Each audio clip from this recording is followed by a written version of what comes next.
जो क्लिप्स आपने देखे वो किसी ऑपोजिशन के रहनुमा के नहीं थे बल्कि हुकूमत के इत्तेहादी जनाब तारिक बशीर चीमा साहब की तरफ से थे, जो कि पाकिस्तान मुस्लिम लीग काफ का हिस्सा हैं, वफाकी वज़ीर हैं, वज़ीर आज़म की काबीना के मेंबर हैं। उन्होंने ये बातें आज कही हैं। चौधरी साहिबान की तरफ से आज लाहौर हाई कोर्ट में अपेरेंटली एक दरख्वास्त दायर की गई है। चेयरमैन नैब के इख्तियारात को चैलेंज किया गया है। मुतअद्दिद बातें इस दरख्वास्त के अंदर कही गई हैं, ये भी कि 19 साल पुराना मामला है, इसको दोबारा खोलने का इख्तियार नहीं है चेयरमैन नैब का।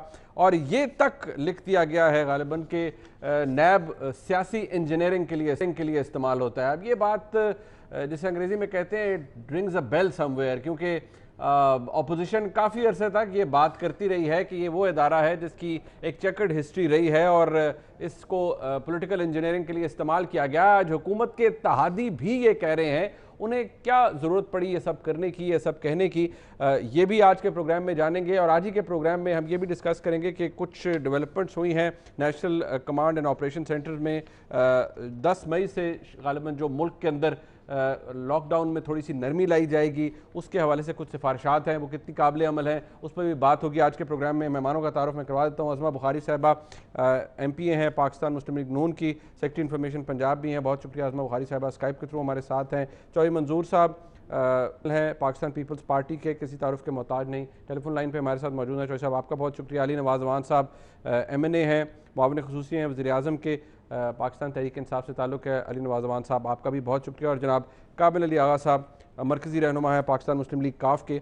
मैं अगर अपने तमाम मेहमानों से इजाज़त के साथ अगर आगा साहब आपसे स्टार्ट कर सकूँ, ये मैं ये तो नहीं कहूँगा कि सब एकदम हुआ होगा, जारी बात है कुछ एकदम नहीं होता, लेकिन आज ये दरख्वास्त लाहौर हाई कोर्ट में चले जाना, इसका तारिक बशीर चीमा साहब का अभी हामिद मीर साहब के प्रोग्राम में वो गए, फिर आसमा शाजी साहबा के प्रोग्राम में भी वो गए, जारी बात है जो ग्रीवेंस है वो काफ़ी ज़्यादा नज़र आ रहा है।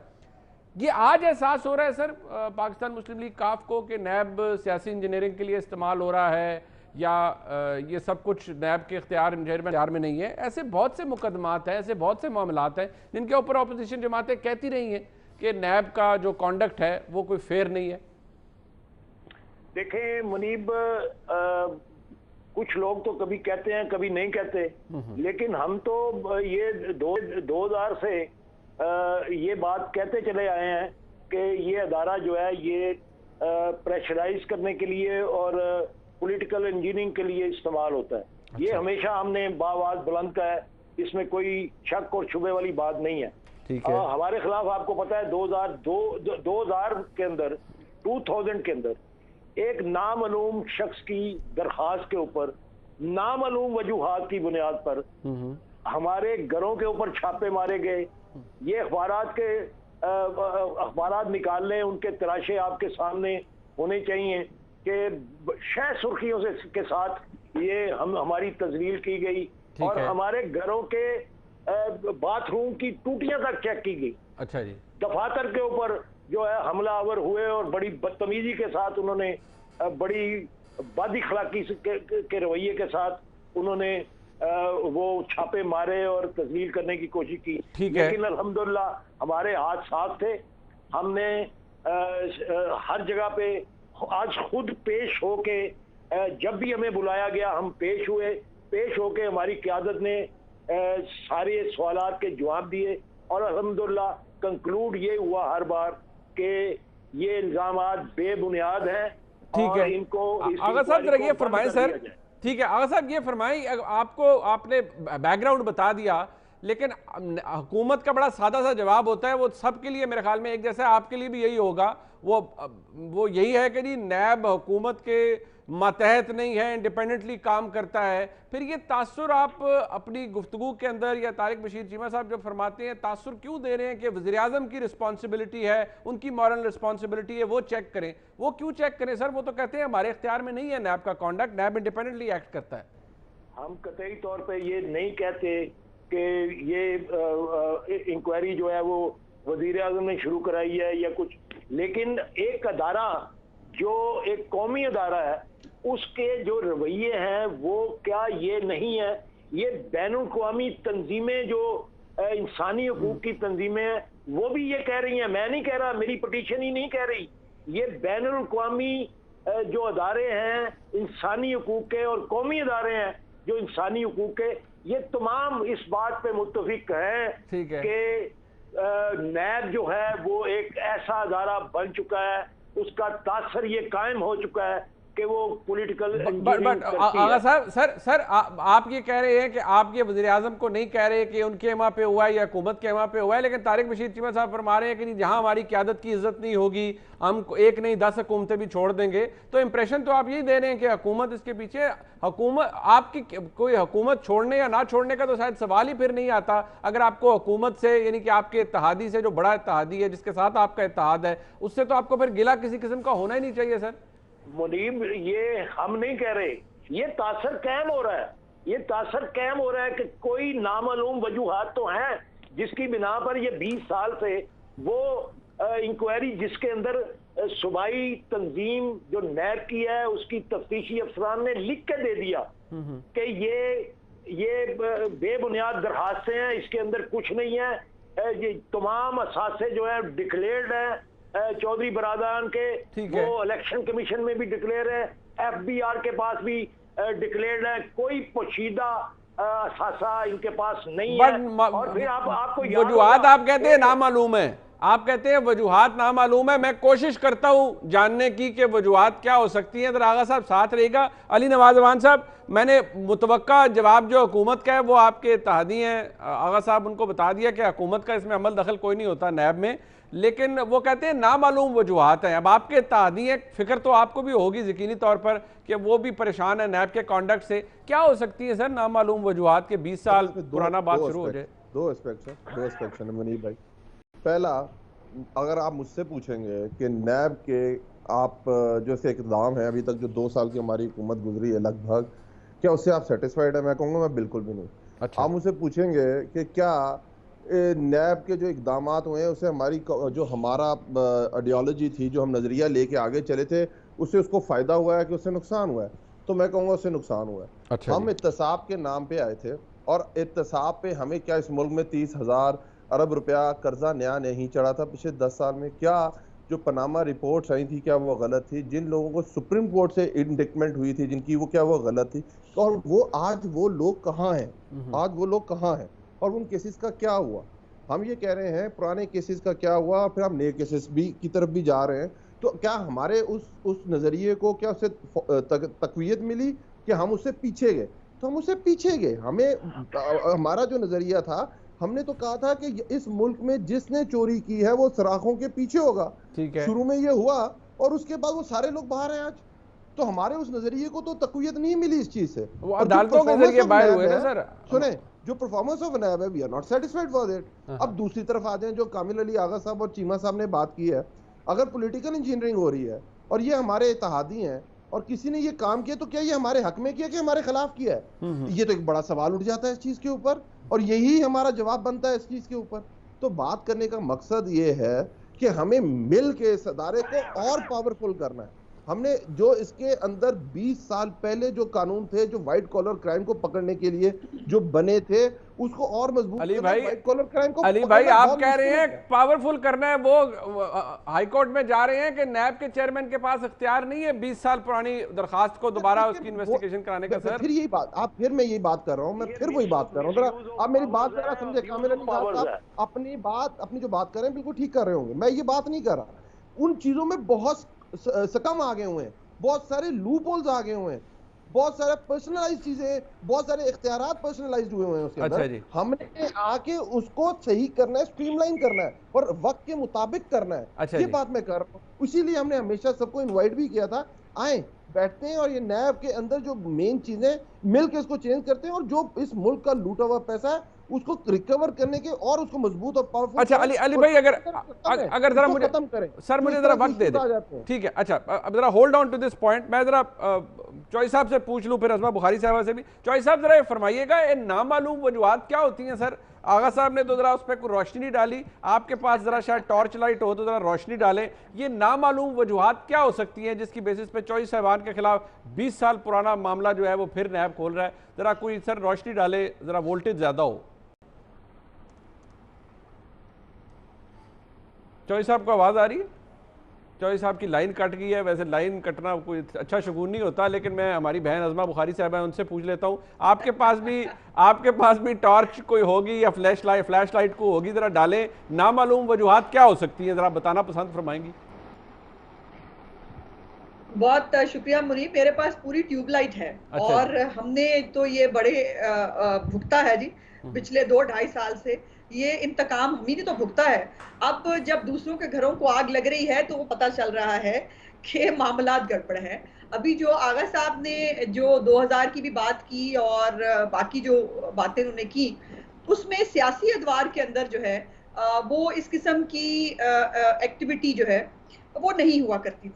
लेकिन अब ये कहने को सियासी दौर है, लेकिन इसके अंदर क्या हो रहा है ये मतलब साफ छुपते भी नहीं, सामने आते भी नहीं वाली बात है।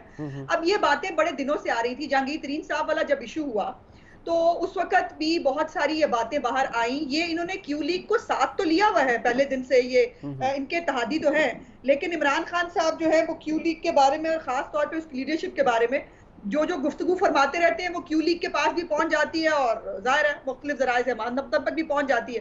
और उसके अंदर परवेज इलाही साहब जो है उनका कई दफा गिला भी मुख्तलिफ सहाफियों के जरिए भी हमें सुनने को मिला कि उन्होंने कुछ गिले भी किए कि उनके साथ ट्रीटमेंट अच्छा नहीं होता, उनके लिए कोई अच्छे अल्फाज इस्तेमाल नहीं किए जाते। अब इसमें बात यह है कि जब नैब गिरफ्तार करे आपके सियासी मुखालफिन को, तब आप ढोल ताशे बजाते हैं, तब आपको बड़ा मजा आता है, आप बड़ा इंजॉय करते हैं।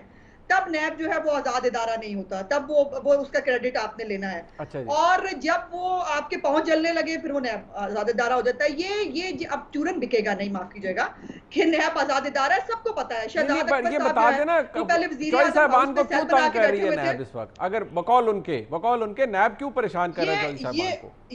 जी मैं ये जब जहांगीर तरीन साहब वाला इशू आया था और उसमें भी मोनेस इलाही साहब का भी एक शुगर मिल में नाम भी आया था उस वक्त ये सुनने को मिला हमें कि परवेज इलाही साहब की और जहांगीर तरीन साहब की बड़ी दोस्ती है और उसके ऊपर इनको कट टू साइज करने की कोशिश की गई है। वो जहांगीर तरीन साहब के बारे में भी देखा, लेकिन अब मेरी इतलात ये है कि शायद उनको क्लीन चिट देने की कोशिश की जा रही है और अब शायद वही कट टू साइज जो है वो परवेज इलाही साहब को भी करना हो। तो ये तो आने वाला वक्त बड़े बता देगा। वक्त बड़ा जालिम चीज है, वो रुकता नहीं है, वो सब कुछ सामने आ जाया करता है। लेकिन मेरी गुजारिश यहाँ पे ये है कि शहजाद अकबर साहब जो हैं, जो पहले वजीर आजम हाउस में सेल चलाते रहे, नैब जो है वो तफ्तीश यहाँ पर जो है वो होती थी नैब के हेडक्वार्टर के अंदर। और शहजाद अकबर साहब एक रात पहले या एक एक सवाल क्या हुआ, जवाब क्या हुआ, ये क्या हुआ, वो क्या हुआ, वो एक लफ्ज बताया करते थे और लिस्ट इनके सारे गुजरा के पास मौजूद थी, कौन कौन गिरफ्तार होने वाला है। अभी वो इनके पीरो मुर्शद ने भी कह दिया है कि वो टार्जन बनने जा रहा है नैब जो है वो ईद के बाद और पता नहीं क्या होने वाला है। हमने तो भुगत लिया है।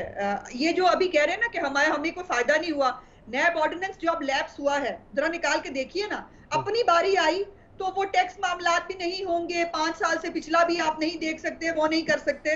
और उसके ऊपर हमारी यकीनन इनके साथ बातचीत होती रही, लेकिन कंसेंसस नहीं हो सका इनको ऑर्डिनेंस लाना।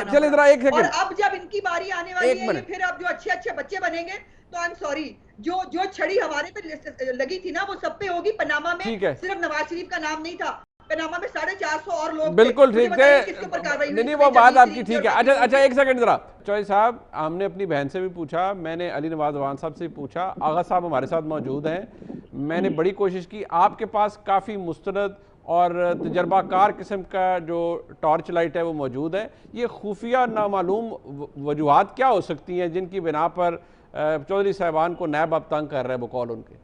जिस तरह से नामालूम अफराद होते हैं ना, वैसे ये नामालूम वजूहात होती है। सर पाकिस्तान में 2 बड़ी जबरदस्त फिल्में बनी है नामालूम अफराद के नाम पे।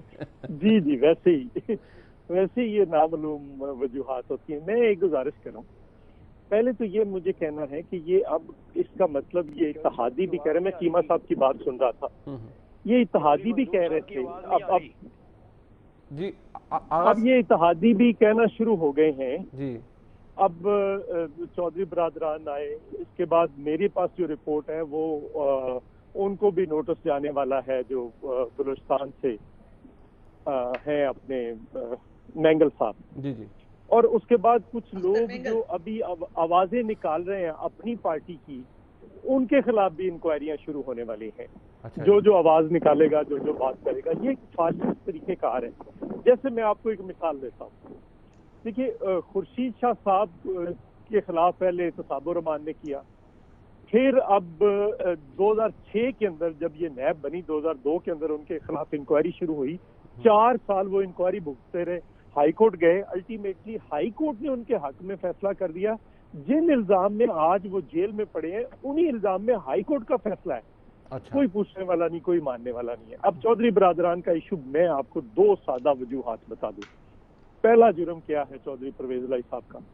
जुर्म ये है कि आप इंडिपेंडेंटली पंजाब असेंबली को क्यों चलाते हैं। अच्छा, ये जुर्म है। आप अपोजिशन को क्यों बुलाते हैं?